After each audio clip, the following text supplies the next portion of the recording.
Okay, હવે આપણે આગળ જોઈએ.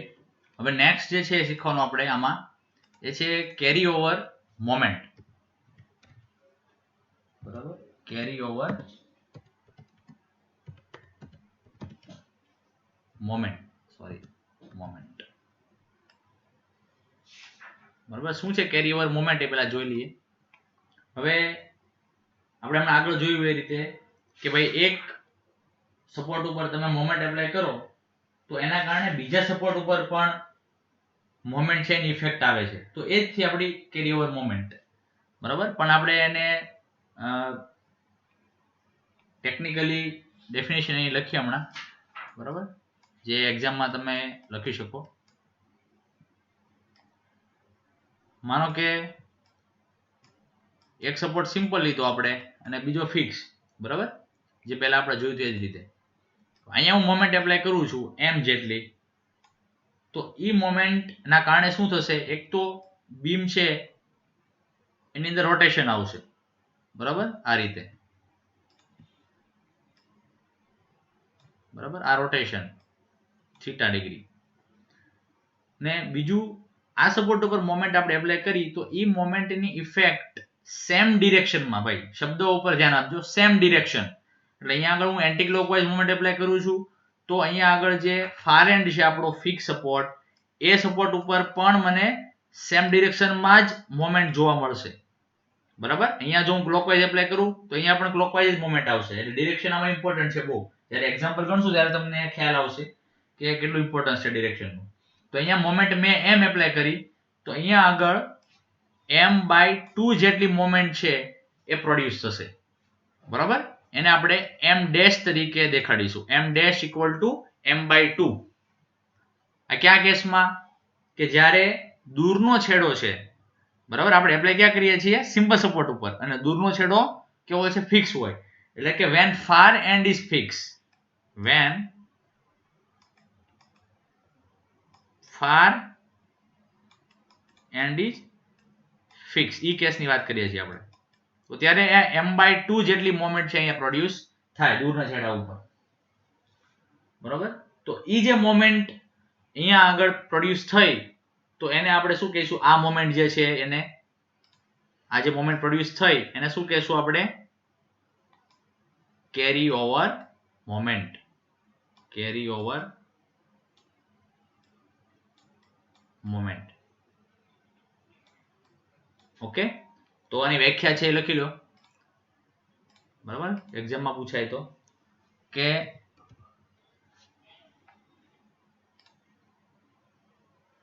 a moment applied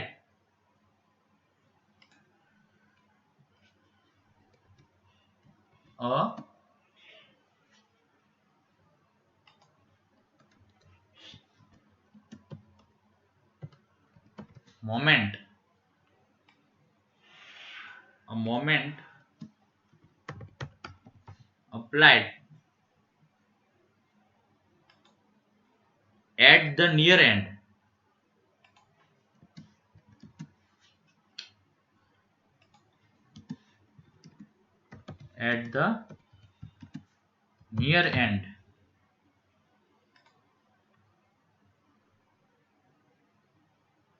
induce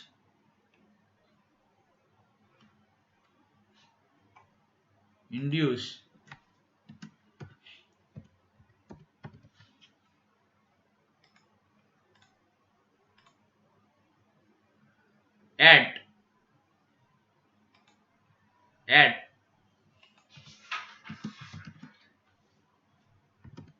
fix far end. Fix far end.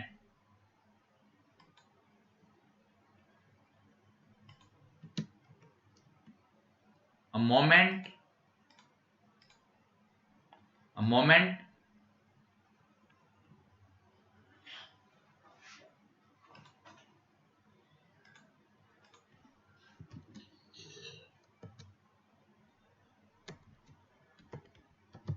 equal to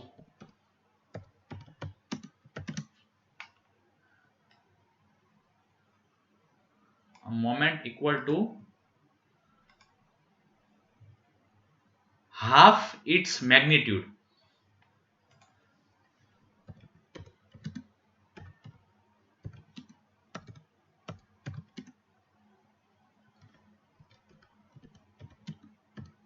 In the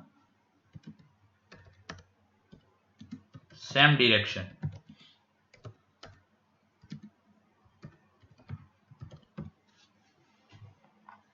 It's called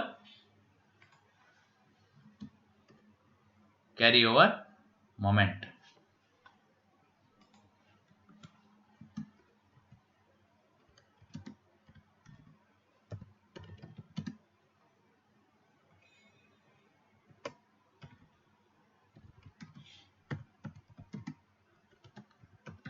Okay.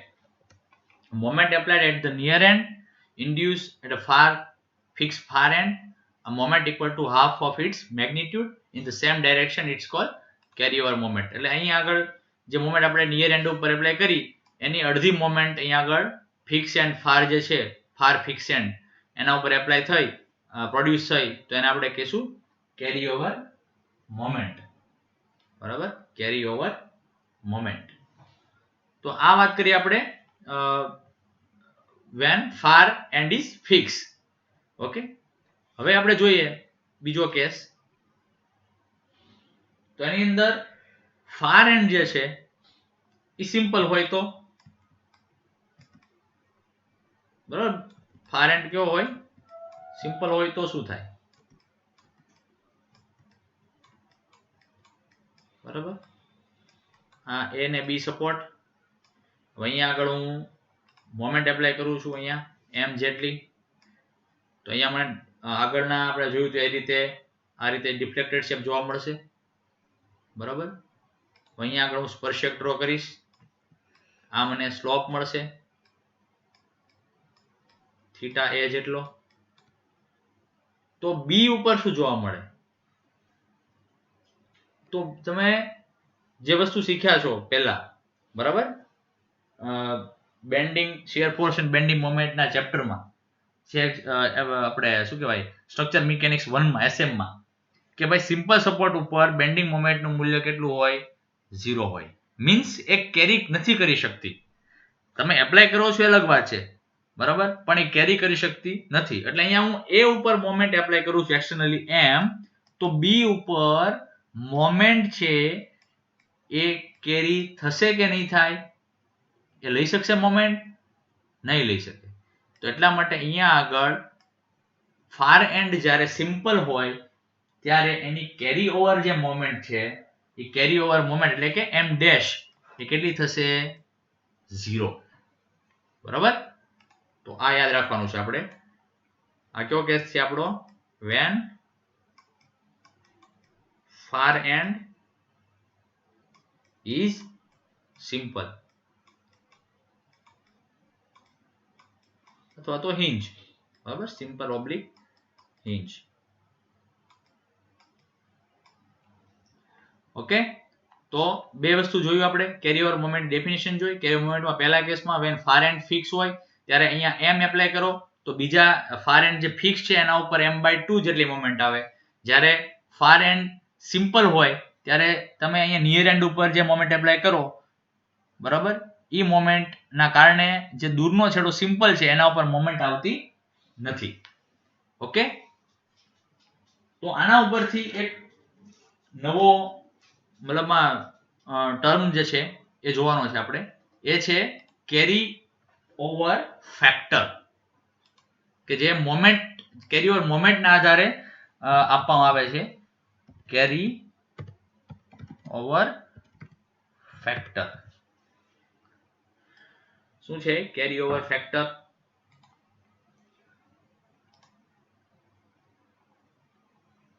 Carry over factor એટલે તમે જે કેરી ઓવર મોમેન્ટ કરો છો, બરાબર, એ મોમેન્ટનો રેશિયો છે.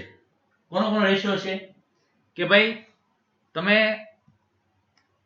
જે એપ્લાય કરો છો મોમેન્ટ એના કારણે દૂરના છેડે કેટલી મોમેન્ટ પ્રોડ્યુસ થાય છે ઈ મોમેન્ટ એટલે કે એમ ડેશ. બરાબર, એમ ડેશ અને જે મોમેન્ટ એપ્લાય કરો છો તમે જે સપોર્ટ ઉપર ઈ મોમેન્ટ ઈ બેનો રેશિયો એને કહેવાય કેરી ઓવર ફેક્ટર. બરોબર, અહીંયા આપણે લખીએ છીએ કેરી ઓવર ફેક્ટર એટલે COF એને ટૂંકમાં લખીએ carry over factor equal to શું આવશે moment produce at far end. જો ભાઈ દૂરનો છેડો જોવાનો છે, બરાબર, તમે જે સપોર્ટ ઉપરથી જોવો છો ત્યાંથી દૂરનો,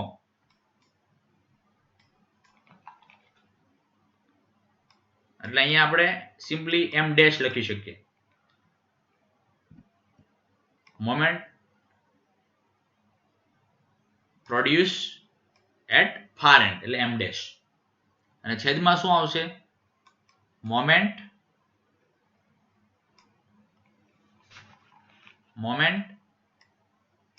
apply at near end. Near end એટલે તમે જે સપોર્ટ થી એક્ઝામ્પલ ગણતા હો એ સપોર્ટ, બરાબર, એટલે M જે એપ્લાય કરી આપણે મોમેન્ટ એ, તો આ શું થઈ ગયું M ડેશ અને M નો ગુણોત્તર, એને આપણે શું કહીશું કેરી ઓવર ફેક્ટર COF. બરાબર, વળી પાછા આમાં બે કેસ આવશે. બરાબર, પહેલો કેસ શું આવે ભાઈ આમાં કે beam with far and fix,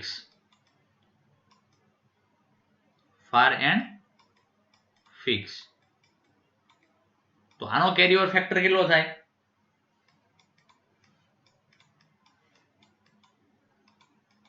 M dash upon M થશે આ ઇક્વેશન ઉપરથી. તો આ ઇક્વેશન ની અંદર તમે જુઓ તો આપણે બેઝિક જે સ્ટીફનેસ ની વ્યાખ્યા છે ને કે ભાઈ K is equal to M by theta, એમાં થીટા તો આપણે 1 લેવાનું છે, રોટેશન યુનિટ રોટેશન 1 માટે જે રિક્વાયર્ડ મોમેન્ટ છે એને સ્ટીફનેસ કહીએ, તો K બરાબર M થઈ ગયું. તો જે સ્ટીફનેસ નું સૂત્ર છે એ જ મોમેન્ટ નું સૂત્ર થશે. સમજ્યા તમે?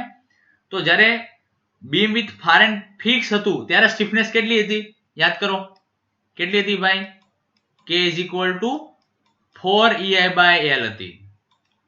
કેટલી હતી 4EI by L, far end fix ની વાત કરીએ છીએ. અને એ વખતે કેટલી સ્ટીફનેસ બીજા સપોર્ટ ઉપર ટ્રાન્સફર થતી હતી, જો અહીંયા આગળ છે જ આપણી પાસે હજી ડેટા એનો જે આપણે ભણ્યા છીએ.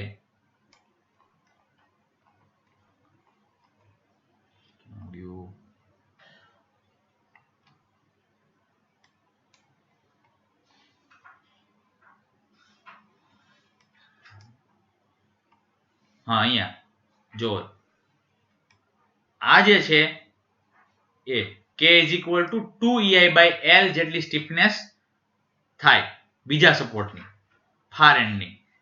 બરાબર, તો અહીંયા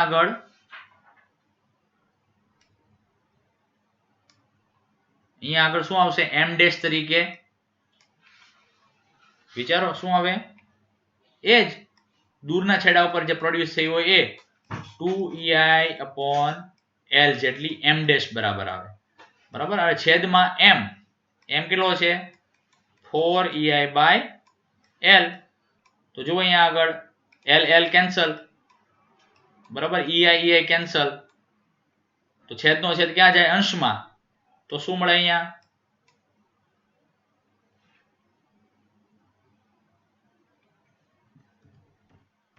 સોરી છેદનો છેદ અંશમાં નહીં જાય કારણ કે અહીંયા આગળ 2EI by L upon 4EI by L છે. બરાબર, એટલે આ ડાયરેક્ટ લખાશે. બરાબર, L છે એ નીચે આવશે એટલે અહીંયા આગળ શું થશે, હવે વધશે શું આમાં 2/4 વધશે. બરાબર, 2/4 વધે એટલે એનો મતલબ શું થયું, આ કેટલું થયું, આ 0.5. બરાબર, તો યાદ રાખવાનું કેરી ઓવર ફેક્ટર 0.5 આપણે ક્યારે લેવાનો, કે જ્યારે beam with far end fix હોય ત્યારે. બરાબર, COF 0.5 લેશું. ઓકે, ચાલો સેમ તમે ટ્રાય કરો પાછો આ વિડીયો પોઝ કરીને. શેના માટે? બીજા કેસ માટે. બીજો કેસ છે આપણો beam with far end simple. Beam with far end simple અથવા તો હિંજ. તો કેટલો થાય એનો કેરી ઓવર ફેક્ટર? સેમ એ જ ઇક્વેશન છે ભાઈ. COF is equal to, જો મોમેન્ટ તો છે એ કેરી ઓવર નથી થતી તો m ડેશ અપોન જે m સૂત્ર છે એમાં m ડેશ તો 0 થઈ ગયું. બરાબર, અહીંયા જો આગળ આપણે જોયું હમણાં જ તે થોડી વાર પહેલા. અહીંયા જો આ કેરી ઓવર મોમેન્ટ છે એ કેટલી છે આ કેસમાં? 0. તો m ડેશ 0 છે તો અહીંયા શું આવશે? 0. અંશ જ 0 થઈ ગયો. જો હવે છેદ શું હોય એનાથી શું ફેર પડે? પણ અહીંયા છે શું છે છેદ આનો? 3i/l. બરાબર, તો આ જવાબ કેટલો આવવાનો? COF આપણો 0 આવવાનો. તો carry over factor for beam with far end simple કેટલો થશે? 0 થશે. બરાબર, તો આપણે યાદ રાખવાનું છે કે COF 0 હોય. બરાબર, આ કેસમાં. ઓકે, હવે આ જ રીતનો ત્રીજો ફેક્ટર્સ છે એ આપણે જોવાનો છે. એ છે ડિસ્ટ્રીબ્યુશન ફેક્ટર. બરાબર, જે આ થિયરીનો મેઇન પાર્ટ છે. Distribution factor. ઓકે, હવે એક્ઝામ્પલ સોલ્વ કરશું ત્યારે આપણે આને ટૂંકમાં DF તરીકે ઓળખીશું. બરાબર, ટૂંકમાં ડિસ્ટ્રીબ્યુશન ફેક્ટર DF.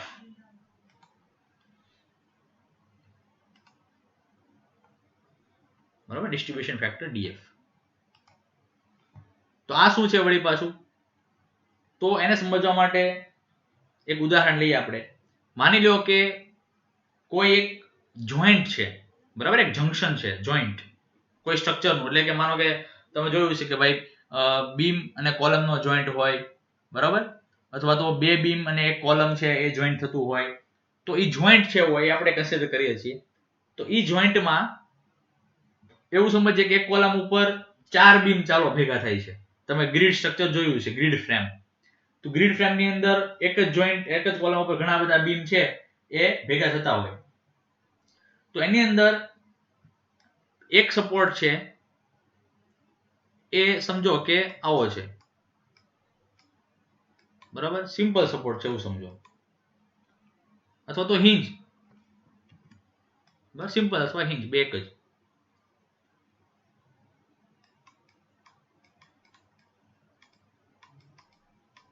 બરાબર, આ સિમ્પલ છે. હવે બીજો સપોર્ટ છે એમાં જોઈન્ટ થયેલો એ ધારી લો કે કંઈક અહીંયા છે એ ફિક્સ રાખીએ. એ કેવો છે? ફિક્સ સપોર્ટ છે.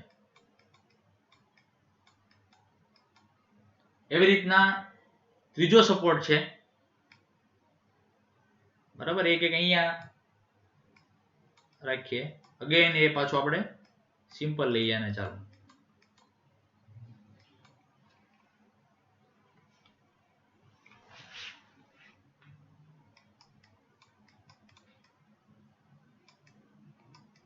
બરાબર, પછી અહીંયા આગળ ચોથો સપોર્ટ છે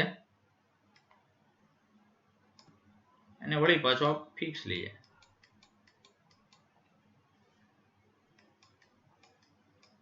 બરાબર, એટલે બે ફિક્સ ને બે સિમ્પલ સપોર્ટ લીધા આપણે જે એક જોઈન્ટ ઉપર ભેગા થાય છે. બરાબર, અને એ નામ આપી દઈએ બી, આ સપોર્ટ સી અને આ સપોર્ટ ડી. ઓકે, એ પોઈન્ટ પર ભેગા થાય છે એ પોઈન્ટને આપણે ઓ નામ આપી દીધું. ચાલો, આ પોઈન્ટ પર ભેગા થાય છે. હવે હું શું કરું છું તો કે અહીંયા આગળ આ જે જોઈન્ટ છે ચારે ચાર બીમના એ જોઈન્ટ ઉપર મોમેન્ટ જે છે એ મોમેન્ટ એપ્લાય કરું છું, બરાબર. એક્સટર્નલ મોમેન્ટ એમ અહીંયા હું એપ્લાય કરું છું. હવે મેં મોમેન્ટ એપ્લાય કરી તો થશે શું, તો કે બીમ દરેક બીમ જે છે એ કંઈક કેરી કરશે પોતપોતાની રીતે. મોમેન્ટ જે મેં એપ્લાય કરી એને ડિસ્ટ્રીબ્યુટ કરશે તો સ્ટ્રક્ચર ઉભું રહે ને. તમે જે મોમેન્ટ એક્સટર્નલી એપ્લાય કરો છો એની સામે સ્ટ્રક્ચરના દરેક એલિમેન્ટ જે છે એ ઇક્વલ એન્ડ ઓપોઝિટ એમાઉન્ટની મોમેન્ટ પ્રોડ્યુસ કરે તો જ બેલેન્સ થાય અને તો જ મોમેન્ટ છે એ ઝીરો થશે, બરાબર. અને તો જ સ્ટ્રક્ચર છે એ ઊભું રહી શકે, અધરવાઇઝ સ્ટ્રક્ચર છે એનું કોલેપ્સ નક્કી છે. તો અહીંયા આગળ મેં મોમેન્ટ જે એક્સટર્નલી એપ્લાય કરી છે એમ એ તો મેં ચારે ચાર જે બીમ છે એના જોઈન્ટ ઉપર એપ્લાય કરી છે. તો થશે શું, તો કે દરેક બીમ પોતપોતાની કેપેસિટી પ્રમાણે મોમેન્ટ છે એ કેરી કરશે. દરેક બીમ છે એક સરખું નહીં કરે, દરેક બીમ છે એ એક સરખી મોમેન્ટ જે કેરી કરશે નહીં, અલગ અલગ કરશે. હવે એ શેના આધારે કરશે, તો કે અહીંયા આગળ તમે જુઓ તો ફાર એન્ડ અહીંયા કેવો થાય, જુઓ આ બી ની વાત કરું છું, તો ફાર એન્ડ કેવો થાય, સિમ્પલ. તો એની સ્ટીફનેસ કેટલી પાછી યાદ કરો, ફાર એન્ડ સિમ્પલ હોય તો સ્ટીફનેસ કેટલી થાય. ચાલો આપણે એ થી શરૂ કરીએ. તો એ ઉપર તમે અહીંયા ઓ થી જુઓ તો એ ફાર એન્ડ થાય તમારો, તો એ કેવો છે, ફિક્સ છે. તો ત્યાં આગળ સ્ટીફનેસ કેટલી થાય, અહીંયા આગળ ચાલો K1 કહી દે આને આપણે, અથવા KA જે નામ આપો એ, તો K1. તો ફાર એન્ડ ફિક્સ હોય તો સ્ટીફનેસ કેટલી આવે એની, તો કે 4EI/L જેટલી, 4EI/L જેટલી. હવે અહીંયા બીમ જે લીધો છે એનો ક્રોસ સેક્શન અલગ હશે, એનો સ્પાન પણ અલગ હશે, બરાબર. મટીરિયલ આપણે સેમ રાખ્યા છે બધાના, ચલો મટીરિયલ અલગ કરી દઈએ. ચાલો તો આ બધું વેરિયેબલ થઈ ગયું EIL, તો એના પ્રમાણે સ્ટીફનેસ બનશે K1. ની સ્ટીફનેસના આધારે લોડ કેરી કરશે, કારણ કે સ્ટીફનેસ છે એ કોના રિલેટેડ છે, સીધું ડિફ્લેક્શનને. ડિફ્લેક્શન કોના રિલેટેડ છે, તો કે લોડ અને સ્પાન, યંગ મોડ્યુલસ અને ઇનર્શિયા, આ બધા રિલેટેડ છે. આપણે ફેક્ટર્સ અફેક્ટિંગ જોયા છે તમે સ્લોપ ડિફ્લેક્શનમાં પણ, અને હમણાં પણ આપણે સ્ટીફનેસના ફેક્ટર્સ ડિસ્કસ કર્યા છે. તો એના પરથી તમને આઈડિયા આવે કે ભાઈ સ્ટીફનેસ છે આ બધા ફેક્ટર્સને રિલેટેડ છે. તો આ બધું જો બદલાય EIL તો સ્ટીફનેસ ઓબ્વિયસ છે બદલાવાની, અને સ્ટીફનેસ બદલાય તો એની લોડ કેરિંગ કેપેસિટી છે એ પણ ચેન્જ થવાની છે. તો અહીંયા આગળ K1 ના પ્રમાણમાં એ લોડ કેરી કરશે, એટલે કે મોમેન્ટ છે કેરી કરશે. એવી રીતે બી ઉપર આવતા રહો, તો બી ઉપર આપણે K2 કહી દઈએ. તો ત્યાં તમે O ઉપર ઊભા છો અને અહીંયા આગળ બી જોવાનું, તો ફાર એન્ડ કેવો થાય, સિમ્પલ થાય. તો ફાર એન્ડ સિમ્પલ થાય તો એના માટે સૂત્ર શું છે સ્ટીફનેસ નું, તો કે 3EI/L. આ બધાને 2 2 કરી દઈએ, બરાબર, 2. સમજાય છે. તો હવે આ સ્ટીફનેસ ના આધારે લોડ મોમેન્ટ કેરી કરશે આ સિમ્પલ સપોર્ટ. એવી રીતના અગેન પાછા અહીંયા આવ્યા તો જો આનો સ્પાન ઓછો છે, બરાબર, બધાના સ્પાન મેં અલગ અલગ રાખ્યા છે અહીંયા આગળ. તો અહીંયા આગળ સી ઉપર તમે જોશો તો એની સ્ટીફનેસ કેટલી થશે, K3 equal to again O ઉપર ઉભા રહેવાનું અને સી જોવાનું. તો ફાર એન્ડ કેવો થયો, ફિક્સ થયો. તો સૂત્ર શું આવે, સૂત્ર 4EI/L આવશે. પણ આને 3 3 3 નામ આપવું પડશે કારણ કે અલગ અલગ છે, બધા વેરિયેબલ છે, બરાબર. એવી રીતે અહીંયા ડી ઉપર હવે તો આવડી જાય બધાને. વિચારો શું આવે, K4 એટલે ફાર એન્ડ કેવો છે, સિમ્પલ. તો અહીંયા શું આવશે, 3EI/L, ઓછી સ્ટીફનેસ હોય એની.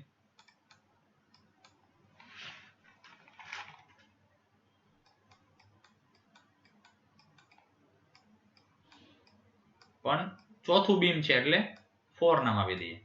તો આ રીતે દરેક બીમ જે છે એની મોમેન્ટ રેઝિસ્ટિંગ કેપેસિટી છે એ એના સ્ટીફનેસ ઉપર આધાર રાખે, અને દરેકની સ્ટીફનેસ પણ એ કેવી છે, અલગ અલગ છે, બરાબર. ઓકે, હવે મારે દરેકની સ્ટીફનેસ એટલે કે આખું જે આ સ્ટ્રક્ચર ઊભું થયું, માળખું જે છે, બરાબર, એની મારે સ્ટીફનેસ જોઈ હોય તો કેટલી થાય, બધાનો સરવાળો, બરાબર. તો કેટલી થશે, સિગ્મા કે ઇઝ ઇક્વલ ટુ પહેલા બીમની સ્ટીફનેસ પ્લસ બીજા બીમની સ્ટીફનેસ પ્લસ ત્રીજા બીમની સ્ટીફનેસ પ્લસ ચોથા બીમની સ્ટીફનેસ, બધાની આ ટોટલ સ્ટીફનેસ મને મળે, બરાબર, આખા સ્ટ્રક્ચરની K1 K2 K3 K4 નો સમ, બરાબર. અને કોઈ એમ કે ભાઈ મોમેન્ટ કેરી કઈ રીતે કરી શકાય આમાં, તો એ પણ આપણે આગળ એમાં જોઈએ કેટલી મોમેન્ટ તમારે કેરી કરી શકે એ પણ તમે જોઈ શકો આના ઉપરથી. પણ અત્યારે આ જે છે શું મળે આપણને ટોટલ સ્ટીફનેસ, બરાબર. પણ આપણે વાત શેની કરતા હતા, ડિસ્ટ્રીબ્યુશન ફેક્ટરની, બરાબર, ડિસ્ટ્રીબ્યુશન ફેક્ટર. તો ડિસ્ટ્રીબ્યુશન ફેક્ટર એટલે શું, તો કે ટોટલ આખા જોઈન્ટ જે છે આ જોઈન્ટ, એ જોઈન્ટની પાસે સ્ટીફનેસ કેટલી છે, તો કે K1 K2 K3 K4 બધાનો સમ એ ટોટલ સ્ટીફનેસ છે. તો DF એટલે શું, તો કે અહીંયા જે તે મેમ્બર જે છે, માનો કે આ OA મેમ્બરની વાત કરું હું, તો ઈ મેમ્બરની સ્ટીફનેસ ના છેદમાં total stiffness of the joint, એટલે અહીંયા આગળ શું આવશે, K1 upon સિગ્મા કે. તો આ જે છે એ આનો ડિસ્ટ્રીબ્યુશન ફેક્ટર થયો, બરાબર. કોનો થયો, આ OA નો, O થી A જે બીમ છે એનો ડિસ્ટ્રીબ્યુશન ફેક્ટર કેટલો થાય, K1 upon સિગ્મા કે, બરાબર. એવી રીતે અહીંયા જુઓ તો આનો ડિસ્ટ્રીબ્યુશન ફેક્ટર કેટલો થાય, K2 upon સિગ્મા કે, બરાબર. એટલો ડિસ્ટ્રીબ્યુશન ફેક્ટર થાય આનો. એવી રીતના અહીંયા જુઓ તો K3 upon સિગ્મા કે, આ એનો ડિસ્ટ્રીબ્યુશન ફેક્ટર થયો. એવી રીતે અહીંયા જુઓ તો K4 upon સિગ્મા કે, આનો થયો. તો આ જે ડિસ્ટ્રીબ્યુશન ફેક્ટર તમને મળશે ચારે ચાર બીમના, એ ડિસ્ટ્રીબ્યુશન ફેક્ટરના પ્રમાણમાં મોમેન્ટ છે એ ટ્રાન્સફર થશે, બરાબર. તો 1 સેકન્ડ અહીંયા બાજુમાં લખું છું,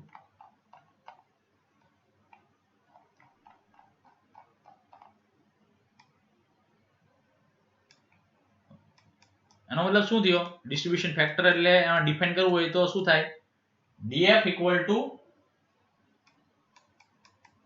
સ્ટીફનેસ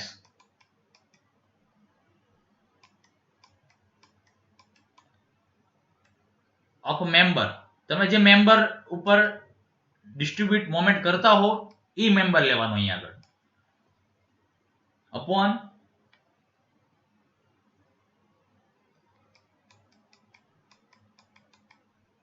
ટોટલ સ્ટીફનેસ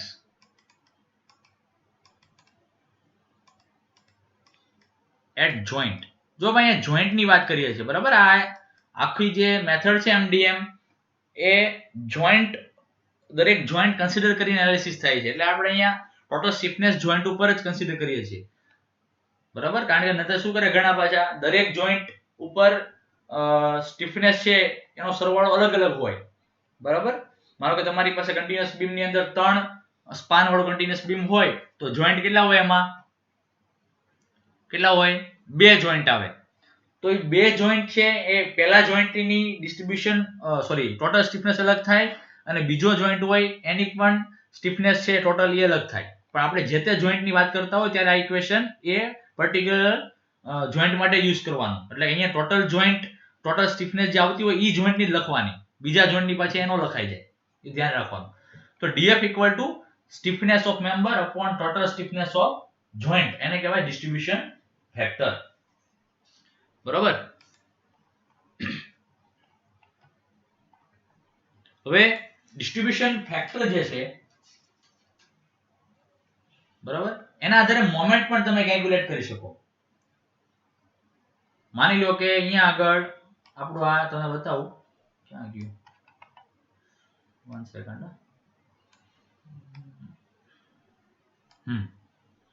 અહીંયા આગળ O થી A જે છે, બરાબર ને, ગુલાબી કલર કરી દઈએ, હા, O થી A, એ O થી A મેમ્બર છે એ કેટલી મોમેન્ટ કેરી કરી શકશે એ મારે ગણવું હોય તો શું કરવાનું, બોલો, કોઈ છે આઈડિયા, વિચારો તમારી રીતે શું કરવાનું.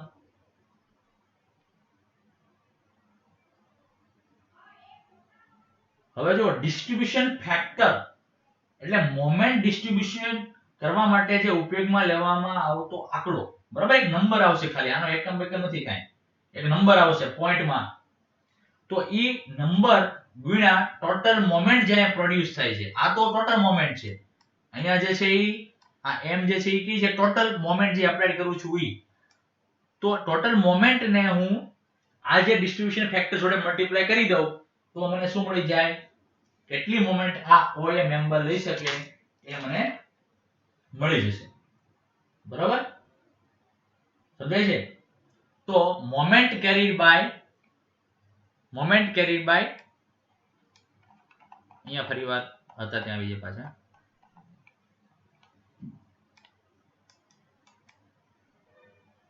મોમેન્ટ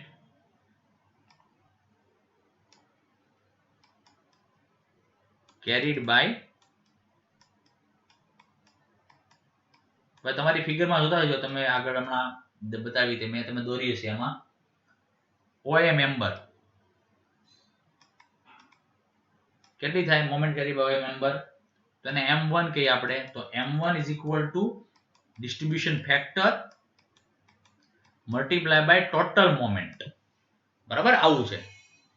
અહીંયા ટોટલ મોમેન્ટ જે આપણે એપ્લાય કરી દીધો જોઈન્ટ ઉપર e, અને આ OA મેમ્બર નો ડિસ્ટ્રીબ્યુશન ફેક્ટર લેવાનો, તો અહીંયા ડિસ્ટ્રીબ્યુશન ફેક્ટર કેટલો છે આપણો, તો કે k1 upon sigma k, તો આને મલ્ટીપ્લાય બાય આપણે શું કરવાની ટોટલ મોમેન્ટ, તો આના ઉપરથી તમને OA મેમ્બર માટે કેટલી મોમેન્ટ લઈ શકશે એ તમને મળી જશે, બરાબર, મેમ્બર. એવી રીતે બાકીના મેમ્બર છે આપડા, તમે લખેલા છે એમાં, એના સૂત્રો તમે લખી નાખો અહીંયા તમારી જાતે, કયા કયા મેમ્બર છે, OB છે, પછી OC છે અને OD, બરાબર, આના માટે આવા સૂત્ર મળશે તમને, m2 m3 m4, તો આ રીતે મોમેન્ટ તમે મેળવી શકો, કોઈ પણ મેમ્બર દ્વારા લઈ શકાતી મોમેન્ટ તમને મળી જશે, ઓકે. તો મેઇન તમને આઈડિયા એવો હશે કે ડિસ્ટ્રીબ્યુશન ફેક્ટર નું કામ શું છે, તો કે ડિસ્ટ્રીબ્યુશન ફેક્ટર નું કામ એ છે કે કેટલી મોમેન્ટ ટ્રાન્સફર થઈ શકશે એનો પ્રોપોર્શન આપણને ડિસ્ટ્રીબ્યુશન ફેક્ટર આપે છે. હવે તમે જુઓ તો આ જે જોઈન્ટ છે આપણો O જોઈન્ટ, અહીંયા આગળ આ O જોઈન્ટ ઉપર ટોટલ મોમેન્ટ m એપ્લાય થાય છે. હવે દરેક મેમ્બર OA, OB, OC અને OD બધા મેમ્બર દ્વારા લઈ શકાતી મોમેન્ટ જે છે m1 m2 m3 અને m4, એનો હું સરવાળો કરું તો એ કોના બરાબર મળે, મને m બરાબર મળે, બરાબર, એટલે એનો મતલબ m is equal to શું થાય, m1 વત્તા m2 વત્તા m3 વત્તા m4, ચારે ચાર આ મોમેન્ટનો સરવાળો કરું તો મને ટોટલ m મળી જાય. તો એવી જ રીતે સ્ટીફનેસ પણ k1 k2 k3 k4 નો સમ કરું તો મને શું મળે, k મળે, જે આપણે ડિસ્કસ કર્યું આગળ, બરાબર. તો એવું સમજો કે અહીંયા આગળ મોમેન્ટ છે એ કેટલી છે, 100 છે, એટલે કે 100% અથવા તો 100 ગણો, બરાબર, પૂરેપૂરી મોમેન્ટ છે અત્યારે, ઓકે. હવે પહેલો સપોર્ટ છે એ ફિક્સ સપોર્ટ છે, તો મોમેન્ટ થોડીક વધારે લઈ શકે એવું સમજો હું, તો આ 100% જે મોમેન્ટ અહીંયા આગળ મેં એપ્લાય કરી છે, 100% માં બોલું છું, તો એના માની લો કે આ OA જે મેમ્બર છે ઈ સપોઝ કે ભાઈ 40% લઈ શકે છે, ટોટલ મોમેન્ટના કેટલા ટકા લઈ શકે, 40. એવી રીતે આ બાજુનો છે તો એને પણ હું કહી દઉં કે ભાઈ ચાલો એ 35 એટલીસ્ટ લઈ શકે છે, કોના, ટોટલ મોમેન્ટના, બરાબર, એટલે 40 વત્તા 35 કેટલા થઈ ગયા, 75 તો થઈ ગયા, ઓકે. હવે સપોઝ કે આ સિમ્પલ સપોર્ટ છે એ 10% મોમેન્ટ લઈ છે એની, બરાબર, ટોટલ મોમેન્ટ છે એમાંથી આ 10% લઈ છે, તો 40 ને 50, 50 ને 35 કેટલા થઈ ગયા, 85, અને આ બાકીનો સપોર્ટ લીધો એ માની લો કે 15 લઈ છે, બરાબર, 15% મોમેન્ટ છે એ કેરી કરે છે, બસ સમજવા માટે, જો એકચ્યુઅલી આવું ન હોય બધે, ઓકે. તો હવે તમે વિચારો કે બધી મોમેન્ટનો સરવાળો કરું તો મને ટોટલ મોમેન્ટ 100% મળતી હોય, તો એવી રીતે જે ડિસ્ટ્રીબ્યુશન ફેક્ટર છે, બરાબર, એ ડિસ્ટ્રીબ્યુશન ફેક્ટર પણ કેટલો થાય, બધાનો સરવાળો કરું તો 1 થશે, બરાબર, એટલે આ એવું સમજો, આને 100 વડે ભાંગી નાખું હું, 100 વડે ભાંગી નાખું તો 0.4 ડિસ્ટ્રીબ્યુશન ફેક્ટર થશે, આનો 0.15 થાય, આનો 0.35 થાય, આનો 0.10 થાય, અને બધાનો સરવાળો કરું તો મને ડિસ્ટ્રીબ્યુશન ફેક્ટર જે છે એ કેટલો મળશે? જોઈન્ટ ઉપર 1. એટલે યાદ રાખવાનું, ઓલવેઝ જોઈન્ટ ઉપર ડિસ્ટ્રીબ્યુશન ફેક્ટર કેટલો મળશે મને? સરવાળો કહું છું ભાઈ, તો સરવાળો કેટલો મળશે મને? જોઈન્ટ ઉપર ડિસ્ટ્રીબ્યુશન ફેક્ટરનો 1 થશે. એટલે તમે જ્યારે ડિસ્ટ્રીબ્યુશન ફેક્ટર ફાઇન્ડ કરતા હો દાખલો ગણતી વખતે, ત્યારે તમારે જોઈન્ટ ઉપરના મેમ્બર જે હોય એ મેમ્બરના ડિસ્ટ્રીબ્યુશન ફેક્ટરનો સરવાળો જોઈ લેવાનો. 1 આવે તો તમે સાચું ડિસ્ટ્રીબ્યુશન કર્યું છે, ડિસ્ટ્રીબ્યુશન ફેક્ટર સાચો ગોઈતો છે, અને 1 નો આવે તો કંઈક એમાં તમે ડખો કર્યો છે. બરાબર? ઓકે, તો એક આ ઇમ્પોર્ટન્ટ પોઈન્ટ હતો. બીજો ઇમ્પોર્ટન્ટ પોઈન્ટ આપણે અહીંયા લખું છું, એ તમારે લખવાનો છે કે if and support is fixed, if and support is fixed, તો df કેટલો લેવાનો? 0. if and support is fixed, distribution factor is 0.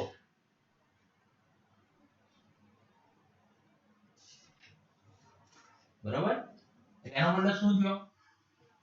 એનો મીનિંગ શું થાય? ડિસ્ટ્રીબ્યુશન ફેક્ટર એન્ડ સપોર્ટ નો છેડો ફિક્સ હોય તો 0 લેવાનો. એનો મતલબ શું થાય?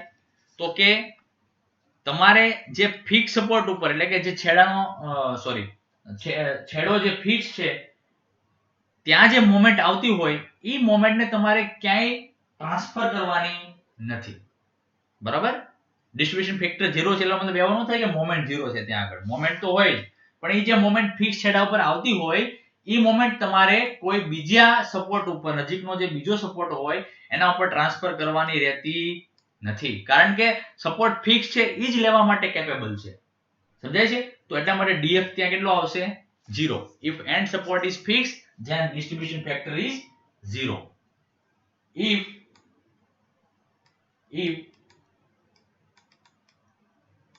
and support is simple અથવા તો hinge,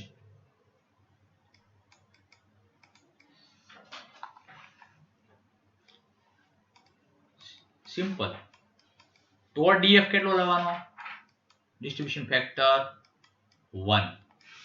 બરાબર? કારણ કે સિમ્પલ સપોર્ટ ઉપર જે મોમેન્ટ આવે છે, બરાબર, એપ્લાય થાય છે, બધી મોમેન્ટ તમારે ટ્રાન્સફર કરવી પડશે, કારણ કે સિમ્પલ સપોર્ટ છે પોતે કોઈ મોમેન્ટ લેવા માટે કેપેબલ નથી.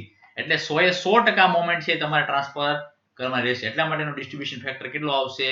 1 આવશે. બરાબર? 1 એટલે તમારે 100 ગણવાનો, 0 એટલે 0. બરાબર? તો આ ઇમ્પોર્ટન્ટ પોઈન્ટ છે જે ધ્યાનમાં રાખવા જેવા છે. if and support is fixed, df is 0. if and support is simple, df is 1. and df એટલે કે distribution factor at joint is કેટલો થાય? 1. બરાબર? લખી દો અહીંયા ભાઈ, તમે લખી લેજો. At any joint sum of df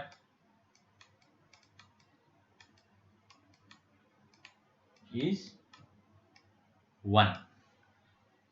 બરાબર? આ 3 ઇમ્પોર્ટન્ટ પોઈન્ટ છે જે આપણને એક્ઝામ્પલમાં હેલ્પફુલ થશે. ઓકે, હવે બાકીની જે છે ફિક્સ એન્ડ મોમેન્ટ, એ તો તમને બધાને આઈડિયા છે જ, FEM અલગ અલગ કેસ માટે, તો એ બધા યાદ રાખી લેવાની છે. છતાં એકવાર અહીંયા લખી દઉં છું કે FEM ફિક્સ એન્ડ મોમેન્ટ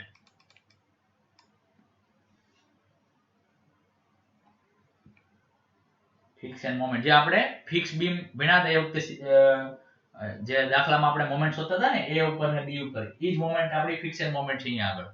બરાબર? ઇક્વેશન આપણે જે તે વખતે કરાવેલા છે, એટલે એકવાર રિફર કરી લેજો એને, તો જે આ દાખલામાં બધા આપણને હેલ્પફુલ થાય. એટલે ડાયરેક્ટ આમાં સૂત્ર જ મૂકીને જવાબ લાવવાનો છે. આખો દાખલો ફિક્સ બી નથી ગણવાનો આપણે, બરાબર. આ રીતે હોય, માનો કે a અને b,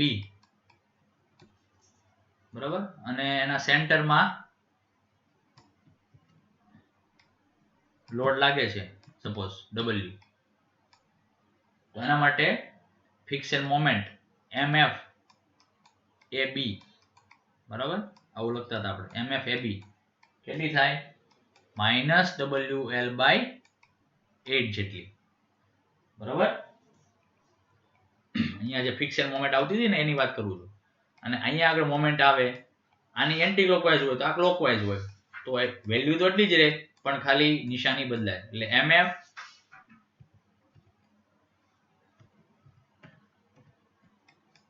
આ રીતે લખશો, m સફિક્સમાં f, અહીંયા b થી a જઈએ છે એટલે આપણે b થી a લખવાનું, ઓલામાં ab લખ્યું હતું, તો અહીંયા કેટલા આવશે +wl/8. ઓકે. એવી રીતે બીજો કેસ શું છે કે fix beam with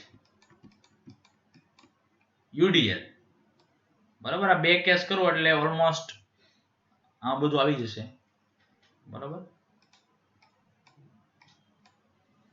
W kilonewton પર મીટર, આ A, આ B, આ એનો સ્પાન, અહીંયા સ્પાન થઈ ગયો, સોરી. ઓકે. તો અહીંયા આગળ મોમેન્ટ જે આવશે, બરાબર, એનું ઇક્વેશન શું આવે mf ab, ઇક્વેશન ભાઈ યાદ રાખવાના અત્યારે હવે, બરાબર, ફરીવાર આખો એક્ઝામ્પલ ગણવાનો સમય નથી. mf ab = શું આવશે UDL માટે -wl/12, અને અહીંયા શું આવશે ફિક્સન મોમેન્ટ mf ba. આ તો સમજાય છે ને ભાઈ, a થી b ને b થી a જઈએ છે એટલા માટે આ રીતે નામ આપ્યા છે આપણે. mf એટલે ફિક્સન મોમેન્ટ એટ ab, આમ જવાનું a થી b, અને આમાં b થી a, એટલે આ એક એન્ટી ક્લોકવાઇઝ આવે ને આ b થી a કહું એટલે એનો મતલબ તમારે ક્લોકવાઇઝ સમજવાનું. તો એ કેટલું છે +wl/12, બરાબર. તો આ ઇક્વેશન તમારે યાદ રાખવાના છે. આ ઇક્વેશન આવડશે તો જ આપણને મોમેન્ટ ડિસ્ટ્રીબ્યુશન એક્ઝામ્પલ આવડશે, કારણ કે મોમેન્ટ ડિસ્ટ્રીબ્યુશન જે મેથડ છે એનું પહેલું સ્ટેપ જે છે એ છે ફિક્સ એન્ડ મોમેન્ટ ફાઇન્ડ કરવાનું, FEM ફાઇન્ડ કરવાનું, બરાબર. બીજું સ્ટેપ છે ડિસ્ટ્રીબ્યુશન ફેક્ટર ફાઇન્ડ કરવાનું, થર્ડ છે મોમેન્ટ ડિસ્ટ્રીબ્યુશન ટેબલ બનાવવાનું, પછી આપણે એના ઉપરથી બેન્ડિંગ મોમેન્ટ ડાયાગ્રામ બનાવશું, અને પછી શિયર ફોર્સ ડાયાગ્રામ બનાવશું, બરાબર. તો આ રીતે 1 by 1 સ્ટેપ છે એ આગળ આપણે જોઈશું. ઓકે. તો આજે અહીંયા એટલું રાખીએ, નેક્સ્ટ લેક્ચરમાં આપણે આનો એક્ઝામ્પલ છે એ જોઈશું અને એના સ્ટેપ્સ. ઓકે, ચાલો, થેન્ક યુ વેરી મચ.